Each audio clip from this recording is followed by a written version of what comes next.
Din means judgment. Din means law.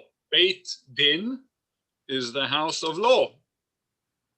That's what it means. Where's my pen? Okay, so we just said a blessing. The previous blessing was to restore us yachad, together as one, to Eretz Israel, to come back to the land of Israel. Now we immediately, the first thing we ask for is, when we get back there, Hashiva. Call from Handelsmans. Sorry. Hashiva, to shav, to return. Return. Shoftenu, a judge is a shofet. The book of Shoftim, the book of Judges. Shoftenu means restore our judges. Kava Rishaina, like they were at first, like in the V'yoytze'enu, and those that are now an eitzah. An eitzah is good advice. That's what the word means. So yoatzenu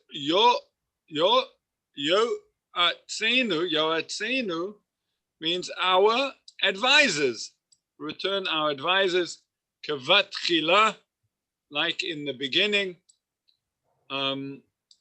V'hasir mimenu, remove. Hasir lahasir, musar. The word musar comes from the same root, to turn aside.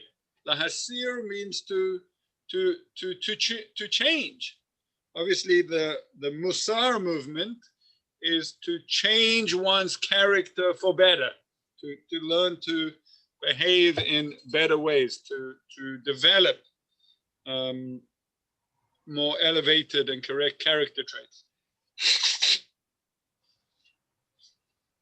Excuse me. Okay. V'hasir mimenu, remove mimenu, from us. Yagon va'anacha. Yagon va'anacha is, it's really two very similar phrases, but Yagon, they translate here sadness. I have another translation here as grief. Anacha normally is groaning. So, and remove from us our grief and groaning. Omloch aleinu, and be a king over us, rule over us. Ator, you, Hashem, God. Levadecha, alone, singularly. May you levadecha, alone, by yourself. Okay, that's okay. Levadecha, by yourself. Bechesed, with loving kindness. Uvarachamim, and with mercy. V'tzadkenu b'mishpat. I don't love his translation here. Make it known that we are tzaddikim. No, you should make us into tzaddikim, tzaddik, righteous. Make us righteous, God, b'mishpat, through judgment. Make us righteous through judgment. And then we say, that's good, yeah, a little smaller.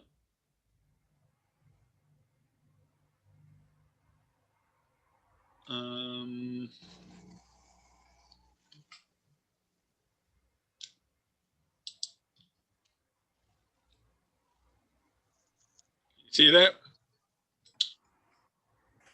There we go. Yep. Baruch atah Hashem. We recognize you as the source of all blessing. You, Hashem, who the master of all, who was, is, and will be. Melech, you are you're a king. Ohev, Melech, Ohev, who loves. God who loves tzedakah u'mishpat. And judgment or justice. Actually, I would say justice is a better translation.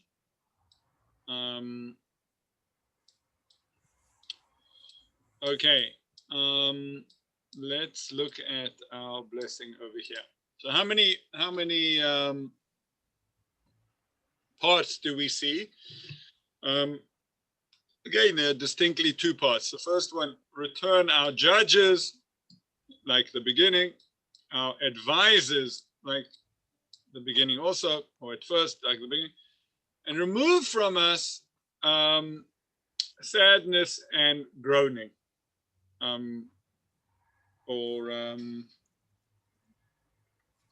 did we say? Grief and groaning. That's the first part.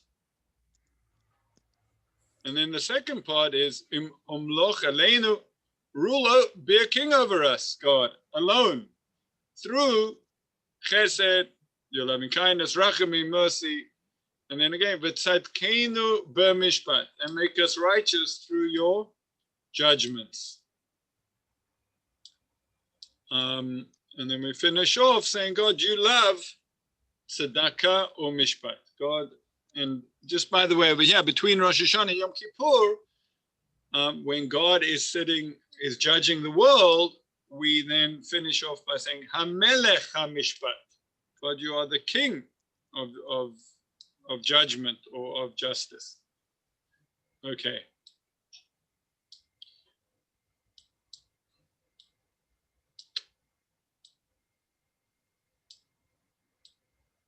So a shofet, let's go back to the beginning.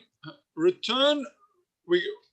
praying to go back to Eretz Israel, to the land of Israel, together, and establishing a country in the way that we understand God wants us to establish.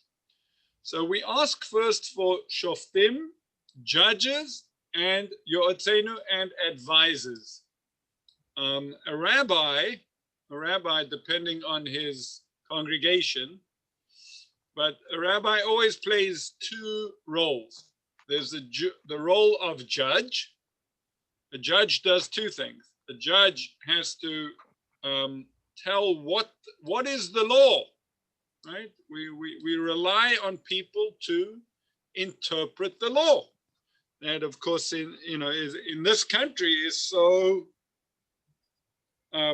important in terms of the Supreme Court. They are the ultimate interpreters of the law. So a shofet,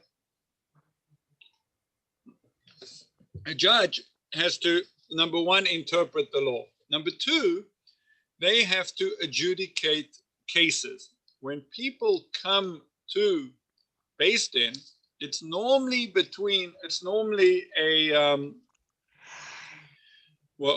a civil case, right? Someone reversed into someone else in the parking lot, and this one says it's your fault, and that one says it's your fault. We need judges to work out who's right, who's wrong, who owes who what. Now, in such a case, there is no room for kindness. You can't be a kind judge between two people. For the obvious reason is that if you're kind to one, you're being unkind to the other, right? You're showing favor in the face of justice. No, justice has no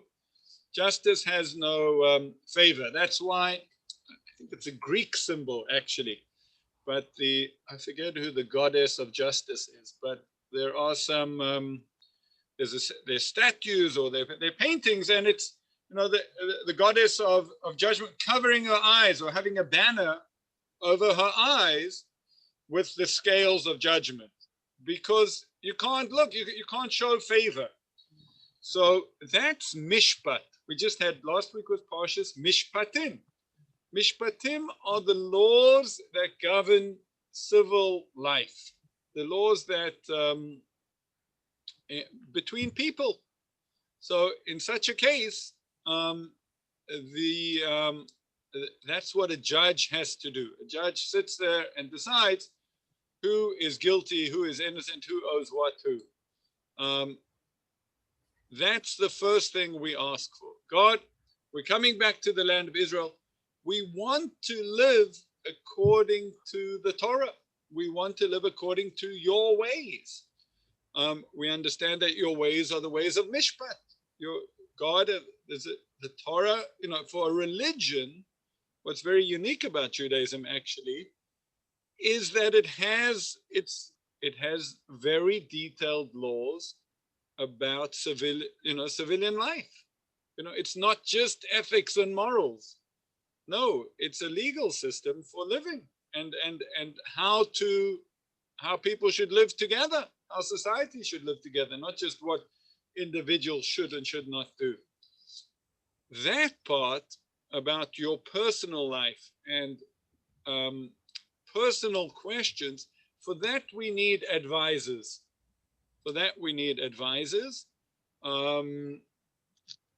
Those are for issues between, that is not a legal case, right? You would go to the shofet, you would go to the judge if you're having a financial issue with someone, or you would go to an advisor if you're having a relationship issue, right? You go to a marriage advisor. You go to and you can have a personal advisor as well. Actually, my new favorite book on morality by Jonathan Sachs. He actually has a very interesting chapter about self-help and the limits of self-help and the importance of having someone in your life, a Rebbe, kana lecha chaber v'aseh lecha rav, make for yourself a rabbi. It's good to have someone else in your life that you can speak to and ask for good advice, someone that knows you and can be a little bit more objective than you trying to apply all the wisdom of self-help to yourself. So we ask for that. Now, the amazing thing is that we are told that, who is the first shofet, who is the first judge? Moses. And, no one knew the law better than Moses. No one was as unaffected by people as Moses. He turns around and at the rebellion of Korach, and he says, "Have I taken anything from you? Do I need any of you? I have no negiot. I have no leanings either way. All I want is pure justice." He also was an amazing yoitz, advisor. People would go to Moses and ask for personal advice. Or it could be Aaron, right? The brother of Moses. He was known to as the Ohev Shalom V'Roidei Shalom, which means he loved peace and he pursued peace. So it could be that the shofet, the judge, is looking to produce mishpat, is looking to bring about the correct law. The yoetz is looking to bring about shalom, peace. So some say that this is referring to Moses and this is referring to Aaron. The truth is that Moses also, and the role of the prophets was not just to prophesize, but was to look into people and their personalities and their life and their situation and what they should do and what they should work on, what a person, where you should focus. We can't focus on everything. Without these, without being able to live civilly in community, without being able to have some objective voice in your life and the way that you live it, we suffer from yagon va'anacha. So that Rabbi Schwab, he says that yagon is internal. This is a sigh, an internal grief. Sorry, yagon is grief that's internally felt. Anacha is when one groans, when it is revealed outside. We suffer from that. We suffer from inner pain that we keep to ourselves, and then sometimes outer expressed pain, the groaning. So we ask God to restore our judges and our advisors in order that our v'haser mimenu, remove from us, a lot of our sadness and groaning will be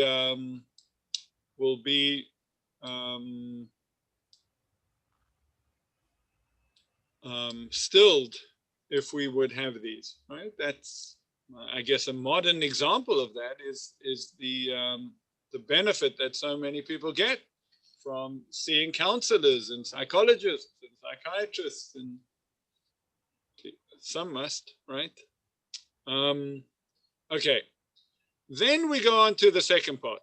The second part is we are, and this is a theme that we're noting again and again, right? In almost every blessing, there's this idea that God is our king. God is our king, and we are his kingdom. We are his kingdom. We are his people. And we should live here on earth with him as our king. We should live here on earth as an expression of what's called Malchut Shamayim, God's kingdom. What does it look like to have a people living as God's people? You know, I struggle a lot and I don't think it's my struggle. You know, I think from a religious point of view, to really to think and to have a vision about what the Jewish people could be like, you know, a realistic vision of what a united Jewish people would be like living in the way of God. What really would it look like? I don't know too many people that I would be able to say, oh yeah, you know, she's got it right. You know, who's got it right? And then that's on an individual level. What does it mean even on a national level? What sort of national mission vision do we have? I actually think it's a failing of the religious world. I think especially in Israel, I think there's the Zionist world, and there's some religious thinking within that, but the Zionist world did a much better job of creating a vision for a country. It's a failing of the religious world. I wish there was more. I'm reading a book about Rabbi Kook, the first chief rabbi of Israel, who to some degree really tried to formulate that, although I don't think I'm not far enough in the book to know why it didn't take in a very significant way in his time, but it's very refreshing to be exposed to his writings. Okay, so we ask God, this restoring of our judges and our advisors should all be for the greater sake of that you are our king. We recognize that, and this will be a fulfillment of that, right? The fulfillment of the Jewish people living in the way of God is that God will be the king. It will be clear. Levadecha. Over here, levadecha means without external influence, right? We have a tradition that there are 4 exiles that the Jewish people go through after Egypt. So we were in Egypt, we're redeemed, we come into the land of Israel, and then there are 4 exiles. The first one is a Babylonian exile that morphs into the Persian exile, because the Persians took over from the Babylonians while we were in exile. So that's really considered 2. Purim coming up end of next week was the redemption from Persia, even though it's the exile into Babylon, because the Persians took over from the Babylonians. So that's considered 2. Then we have the Greek exile, and then the Roman exile. The Greek exile is very interesting because that happened when the Jews were living in Israel. We were not exiled to a foreign land. We were exiled conceptually. We were exiled spiritually. Most Jews became Hellenists, right? That became the flavor of belief, the way of life of Jews. And that's considered as much an exile as the physical exiles.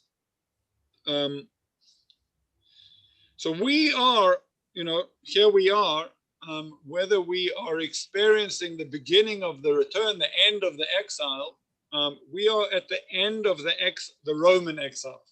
But the Greek exile, which of course we have Hanukkah for the redemption, was really in order to restore us as, God, we don't need other influences in terms of Shoftim and Yotzim. How to live life, right? Maybe science is great. Hellenism philosophy is interesting. These things might shed light, might be interesting ways of approaching Torah. But at the end of the day, God, we understand that you've given us enough. You've given us enough to live in your ways, levadecha, alone. There's enough in the Torah. We have enough about the meaning of life, the way to live life, morality, ethics, morality, civil law. We yearn for that. We'll be unadulteratedly living in that way, and we understand that comes from chesed. Bechesed, God, your chesed, your loving kindness will be with us in 2 ways. One is that's a major teaching, right? We know that Abraham is first. He's the giver. He's the kind one. People will be nice to each other. We'll have a community. We'll have a society of chesed. With that will come God's blessing to us also. That's a tremendous chesed. That's a kindness from above. Rachamim is mercy. That means where possible. Now this is interesting, right? Mishpat, there's no room to be mishpat. There's no room to show favor. Rachamim and tzedakah, mercy and charity, is a type of mitigated justice. What people today call social justice is really it's a bit of a mix-up of terms, right? True justice is blind to your background, to your right. Justice is justice. How can you show favor to one person more than another? When it comes to an issue of civil law, etc. When it comes to, well, who in our community needs help? Yes, of course, we look at the people that need, the people who have the means are meant to help the people that don't have the means, right? That's part of the role of a person that's been blessed, is to reach out and help others. So that is an expression of rachamim, mercy. And then we say, v'tzadkenu, God, make us righteous. I think this word tzedakah and tzedek can work I think it has a double meaning. I was trying to see if we could make one meaning out of it, but I think it's used in different ways. I think what this means over here is God, v'tzadkenu, make us tzedek, make us righteous through your judgments, through your justice. So, you know, in a way, I think maybe an example of that is earning an honest living, right? The gezel, geneva, theft, robbery, fraud, that's a question of mishpat, right? If you're taking more than you earned, honestly, is taking from someone else, right? There's always someone else that you are taking from. So the righteousness that we gain through living through justice, through being honest, through following the book, is that we learn to be righteous. We learn that, you know what, even within the system of mishpat, within the rules, within the law, one can make a living. And in fact, that counters one's greed, it counters one's laziness, right? You have to work really hard. So that all goes to make us righteous. If we really establish a society based on mishpat, there'll be a lot more righteousness, because you really have to be righteous to live according to justice, right? To do things fairly, not to take more than you deserve, not to cut corners, not to be lazy, to work hard. That makes you a man, right? That brings the best out of you. Okay, and then we end with, blessed are you, Hashem, the king who loves tzedakah or mishpat. And this phrase actually comes from the Torah, where God says to Abraham, actually about Abraham, you know, when God's about to destroy the cities of Sodom and Gomorrah, he says, what should I do with Abraham? Because Abraham, here we go,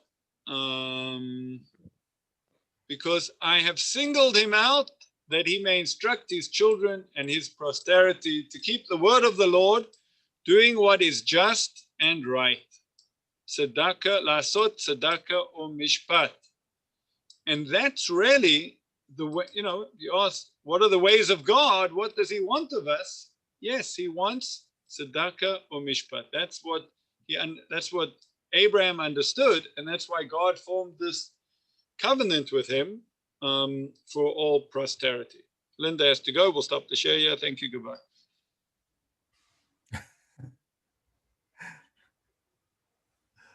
Any questions? Thank you so much, Rabbi. Okay. God bless. See you. Shabbat Shalom. See you Monday. Yes.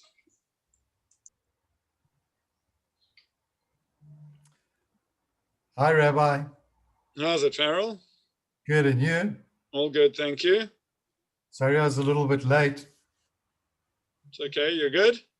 But I got there. You got there. That's the main thing. You're on the boat. Yeah, great. That was great. Avraham, we can't hear you because you're muted. I want to say how much I admire your mother, Susan, for plunging into this very complex religion called Judaism.